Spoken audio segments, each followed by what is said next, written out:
La manipulación se da cuando un individuo o un grupo ejerce una toma de control del comportamiento de una persona o del grupo como tal. Para ello, utilizan técnicas de sujeción mental en base de eliminar capacidades de autocrítica. Cuando conversamos, usamos un tono diferente de voz y es un sello diferente dependiendo de cada quien y a quién nos enfrentamos. Cuando es un total desconocido, tenemos un tono por lo regular bajo, tenue. Cada palabra se sondea muchas veces, se analiza. Y se analiza a la persona cuando hablamos como tal. Con alguien que es familiar, nuestro tono es por lo regular alegre y los gestos despreocupados, porque nuestro idioma será coloquial y en el preciso momento y en el momento adecuado y quizá también en el contexto correcto, podremos ser capaces de manipular de alguna manera a las personas. Si esto sucede con 2 personas, imagínense el multiplicar por 10 o por 1000 personas el efecto de un discurso o de alguna audiencia, que haya algún foro. O por ejemplo, un ejemplo muy tangible es como cuando nos vemos empujados a comprar algo que antes ni siquiera pensaba o escuchaba hablar de ello y terminamos comprándolos. Eso es parte de la manipulación lingüística. Gracias a eso, a un uso cualificado, influimos en las redes o en las decisiones de nuestro prójimo. Y esto fue lo que Charles Manson hizo con todos sus seguidores. Nada más que manipularlos. Así que acompáñame a ver este caso de la manipulación más grande que yo he visto de una persona y que ni siquiera él hizo nada, porque él no fue el asesino ni el autor intelectual. Simple y sencillamente fue la persona que los manipuló tanto que decidió lavarles el cerebro a todos y que todos creyeran en él. Así que acompáñame para que te cuente la historia de este asesino, que en realidad no fue asesino, más bien fue manipulador. 3, 2, 1.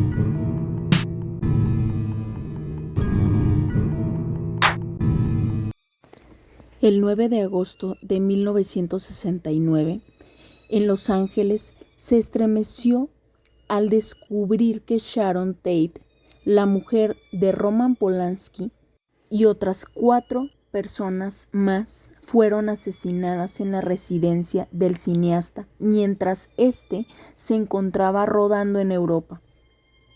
Al día siguiente de este asesinato se suscitó otro asesinato del matrimonio LaBianca en su domicilio también. Conmocionó nuevamente a la ciudad. En las paredes de las viviendas de ambas se encontraban las palabras escritas con sangre. Y murieron las víctimas después de ser torturadas. Parecían ser asesinatos por rituales. A la policía le llevó casi un año encontrar y detener a los culpables. Se trataba de 5 jóvenes provenientes de clase media, miembros de una secta conocida como la Familia, cuyo líder pregonaba el fin del mundo. El hombre era Charles Manson, conocido como Charles Manson alias Jesucristo, Dios y el diablo, la cara oscura de la cultura hippie. El 26 de julio de 1969, Gary Heeman, un profesor de música que vivía en Topanga y se drogaba, recibió la visita de 3 de los miembros que acudieron para conseguir dinero por mandato de Manson. Heeman acabó muriendo entre los días 26 y 27 de julio. Estos miembros le inmovilizaron para que les confesara dónde escondía el dinero. Pero como no cooperaba, le llamaron a Charlie. Manson se presentó con una espada que traía a menudo en el rancho Spam. En cuanto llegó, le cortó la mejilla y una oreja también. Pero Heeman no había aceptado entregarles el dinero y ni objetos de valores. Pero las instrucciones de Manson fueron claras y concisas. Había que acabar con él y hacer que pareciera que fueron los negros. Después de matar a Heeman, impregnaron sus manos con sangre del profesor y dibujaron en la pared un gran símbolo que era de los Panteras Negras. Alguna de las jóvenes escribió cerdo político. El cadáver se encontró el 31 de julio de 1969. El 6 de agosto fue detenido por la policía al estar conduciendo Beausoleil. El joven estaba conduciendo el carro de Heeman. El joven continuó con el plan que Manson le había dicho que siguiera, que un hombre negro le había vendido el carro, pero no le creyeron los policías y descubrieron un cuchillo y manchas de sangre en la ropa de Beausoleil. Es aquí donde Manson se da cuenta que los discípulos harían cualquier cosa por él.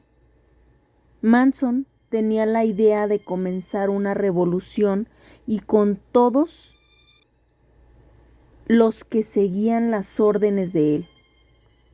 Solo era que él dijera quiénes serían los elegidos y, guiados por la filosofía de Manson, chicos de apenas 20 años fueron capaces de torturar a sus víctimas. La opinión pública se horrorizó al descubrir que los asesinos eran jóvenes de tan solo 20 años, de familias normales y de clase media. Muchos se preguntaban cómo era posible que se mancharan las manos de sangre por Manson. Según Vincent, eran chicos que albergaban mucha hostilidad y Manson solo fue el guiador de todos estos crímenes. Charles, Tex, Watson, Susan, Sadie, Alkis, Patricia, Katy, Leslie, Hunter y Linda fueron los detenidos. Algunos venían de vidas totalmente normales, hasta que Manson se cruzó por su camino. Tex nació en 1945. Abandonó sus estudios universitarios al mudarse a California y era excelente atleta. Leslie había sido reina en una fiesta de antiguos exalumnos. Con 17 años, al conocer a Manson, era proveniente de una familia adinerada que se había quedado en la ruina. Manson detectaba los problemas de los jóvenes para sacar partido. Leslie interrumpió un embarazo no deseado. Katie y Sadie eran las primeras seguidoras de Manson. Ambas venían de hogares donde hubo algo trágico. Sadie perdió muy joven a su mamá, la cual estaba enferma de cáncer, y se escapó de casa a los 16 años. Los papás de Katie se enfrascaron en un problema de su hermano mayor, que era de drogas. Con ellas fue con quien Manson comenzó a manipular, plasmada en canciones como Deja de existir, que se llama la canción, o se llamaba, porque la busqué y la verdad no la encontré, o Ámame, que estaban llenas y plagadas de manipulaciones para sus discípulos. Manson ayudó a Katie y a Sadie y dio un rol como estilo paterno. Manson le daba a cada uno lo que necesitaba y a cambio pedía sumisión total. Linda fue una de las últimas que se incorporaron a la familia. Llegó en 1969 con su hija de 1 año. Tonya, después de abandonar a su marido, llegó también a la familia Manson. Y aunque Linda fue una de las últimas, enseguida obtuvo la confianza de Manson para robar para él la herencia de $20,000 de uno de sus amigos de su expareja. Y fue Linda quien no se manchó las manos de sangre, y su misión en el caso Tate era solamente vigilar el exterior, pero se convirtió en la testigo inicial del caso. Y poco antes de la medianoche, el día 8 de agosto de 1969, Manson informó a Tex de que Helder debía comenzar. Ordenó a 3 de las chicas, a Linda, a Sadie y Katie, que se vistieran y que subiesen al coche que conducía Tex. Hicieran todo lo que Manson dijera. Según Linda, ella pensaba que era una misión solamente, hasta que en el trayecto Tex le contó que harían algo muy malo. Manson dijo que Sadie llevara cuchillos y una cuerda, y Tex tenía un arma.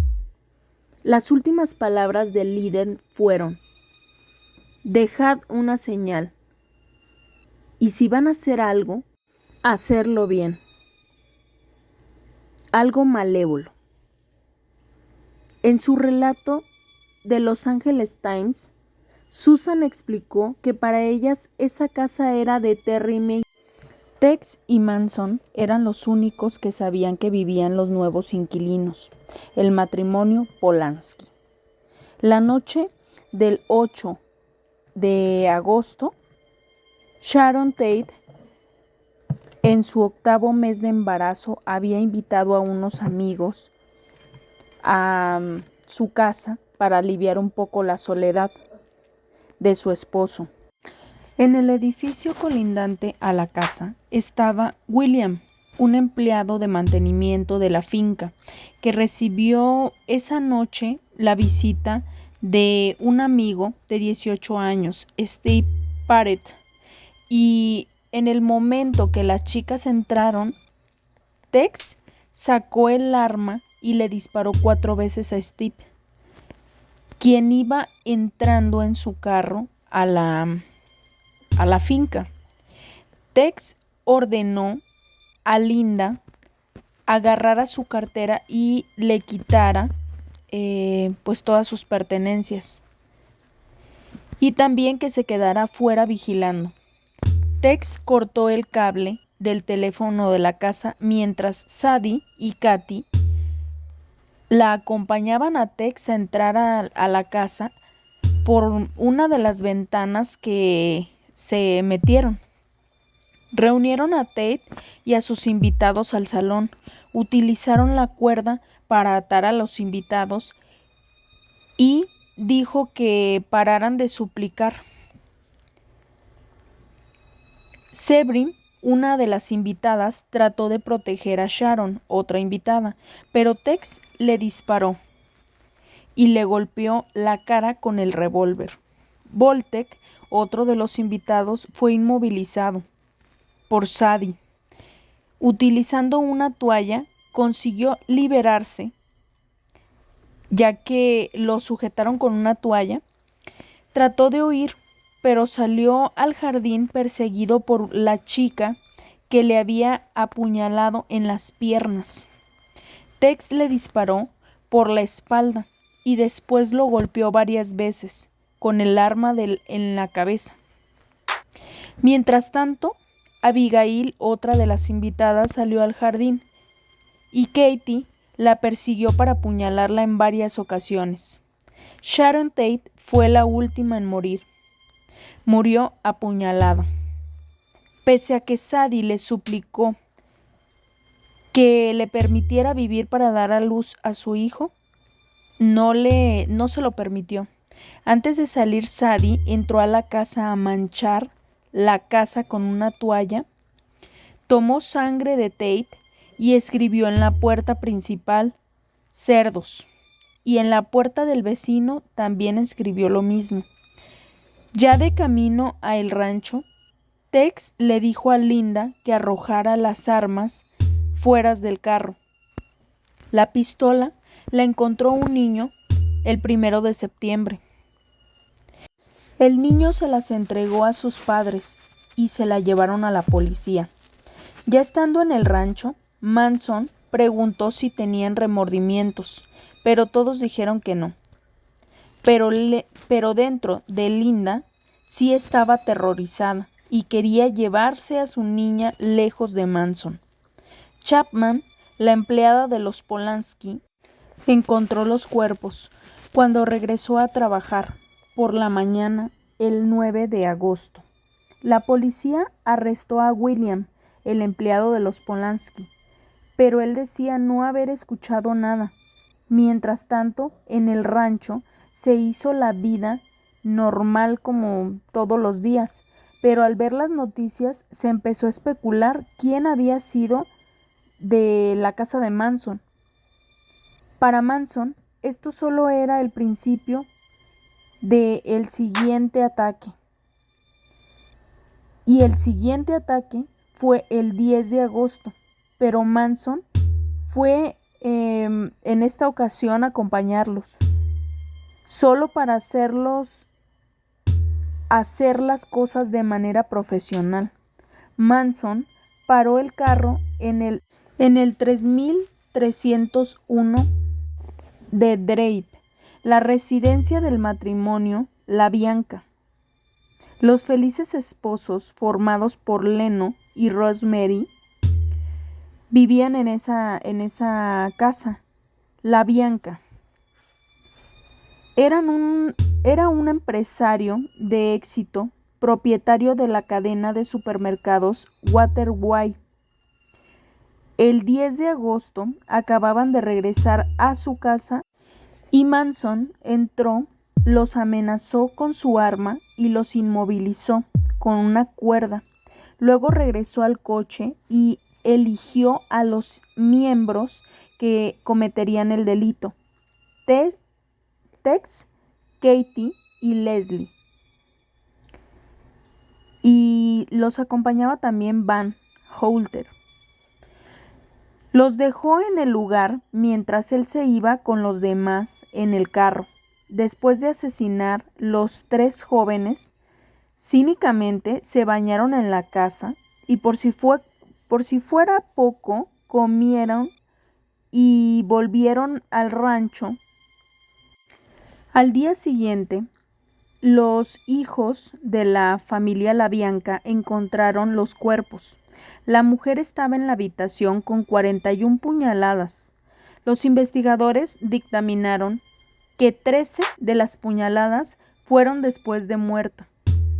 Leno tenía 26 puñaladas. Además tenía un tenedor clavado en el cuerpo, grabándole la palabra guerra en el estómago, y también tenían ambos unas fundas de almohada en la cabeza, y Leno tenía un cable enredado en el cuello, y en la pared del salón estaba escrita la muerte a los cerdos, y en otra, levantaos. Manson condujo el carro con los tres para asesinar a un actor llamado Saladin, que Linda conoció en la playa, con el cual tuvo una relación.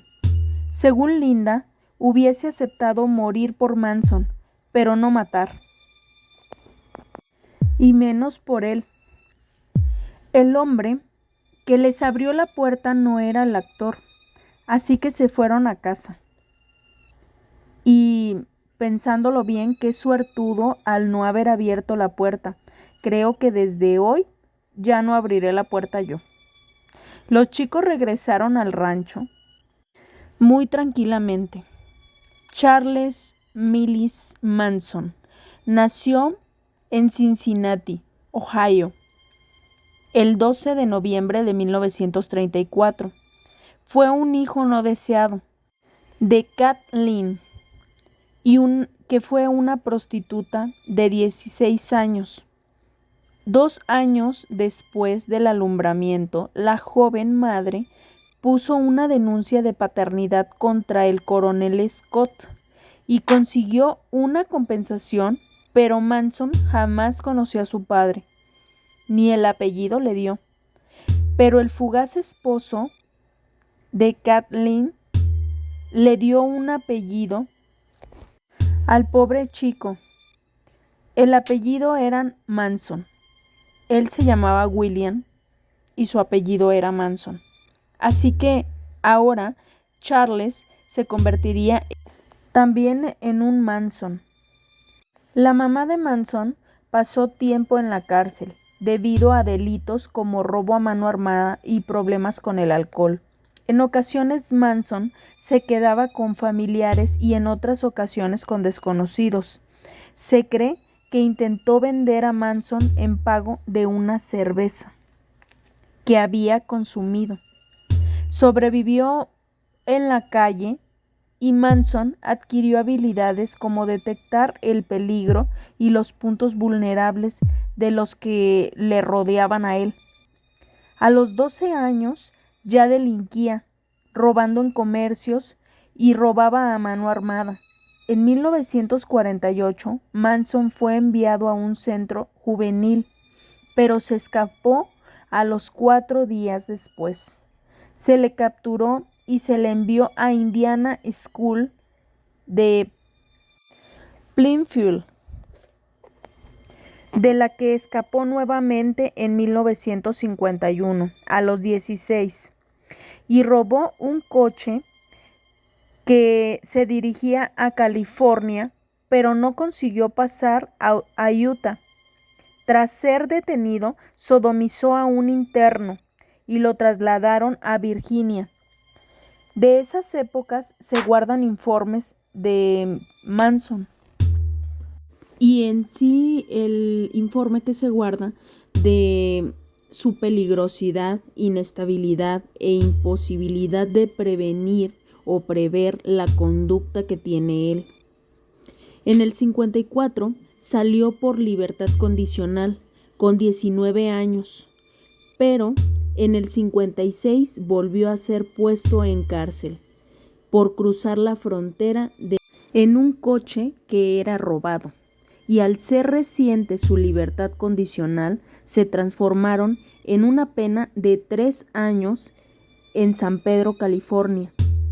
Pero antes de ser detenido, se casó con Rosalie, aunque en algunas fuentes se dice que se llama Jane, de 17 años, con la cual tuvo un hijo al estar recluido. Pero pronto terminó la relación y consiguió el divorcio y la custodia de Charles Miles Manson Jr. También lo detuvieron por falsificar cheques.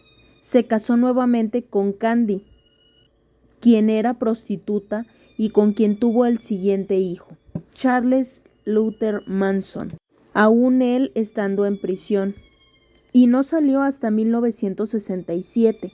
Estando en la cárcel aprendió a tocar la guitarra, interesado por la nueva religión llamada Cienciología, fundada por L. Ron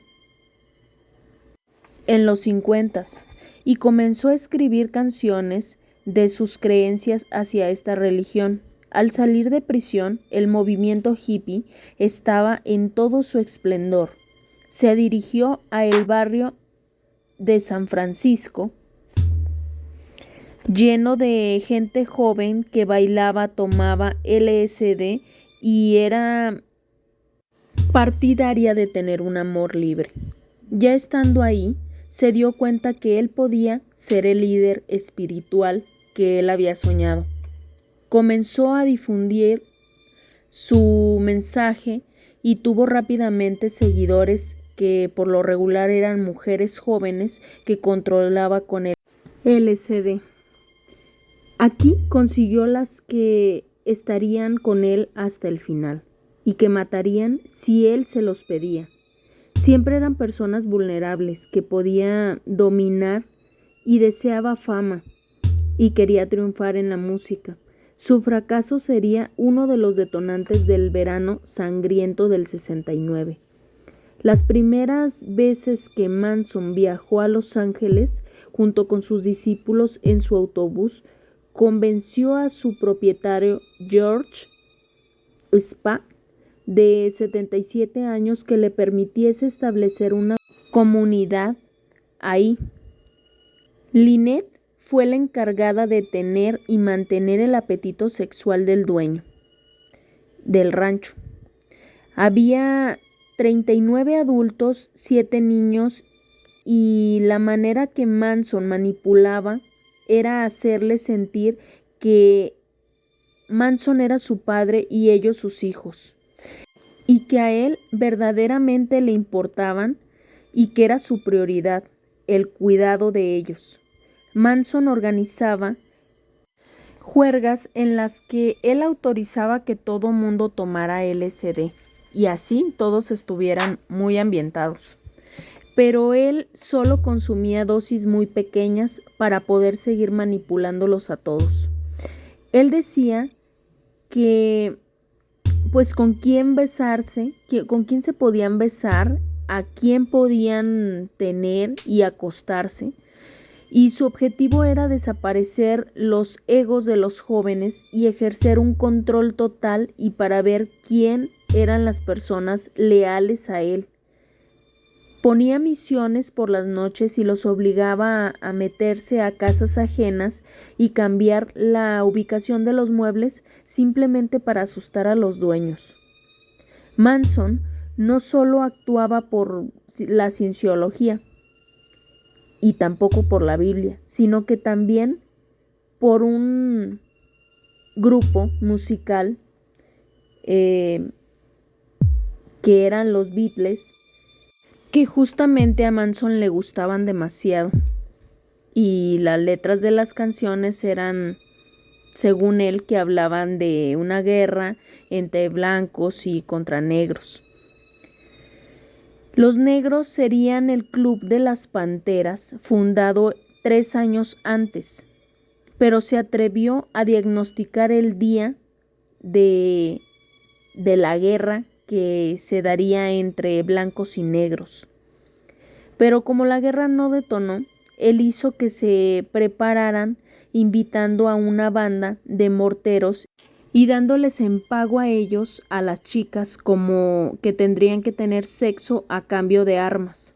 Su plan era simple: asesinar a figuras de sociedad y que los negros fueran los culpables, dejando una huella o un rastro de que ellos eran los que habían cometido el delito.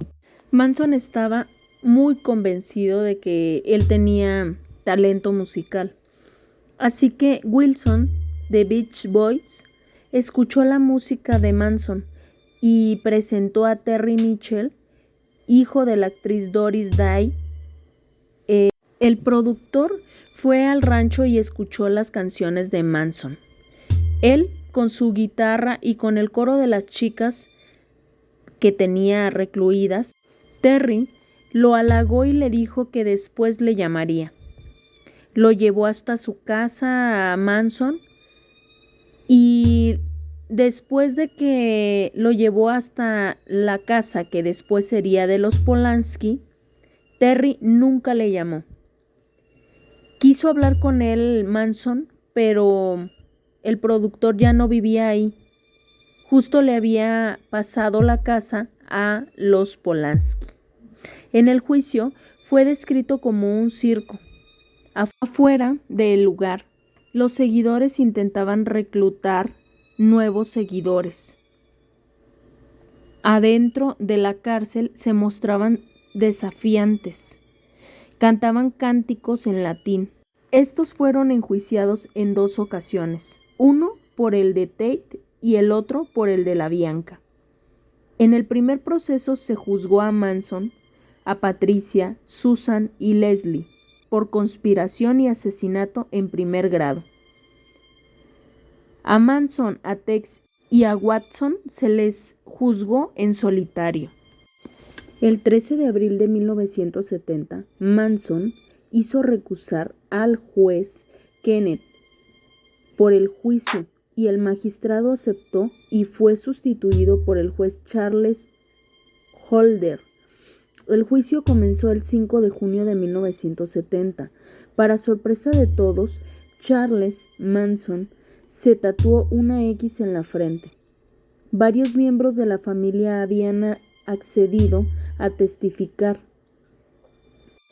y recibieron amenazas. El abogado defendió que Manson no era un enfermo mental. Para la acusación, Manson no había cometido ningún delito, pero ante los ojos de la ley era tan culpable como los otros. Linda fue un testigo increíble.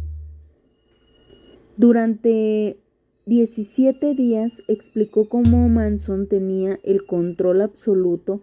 Por su parte, los abogados solo se dedicaban a interrumpir.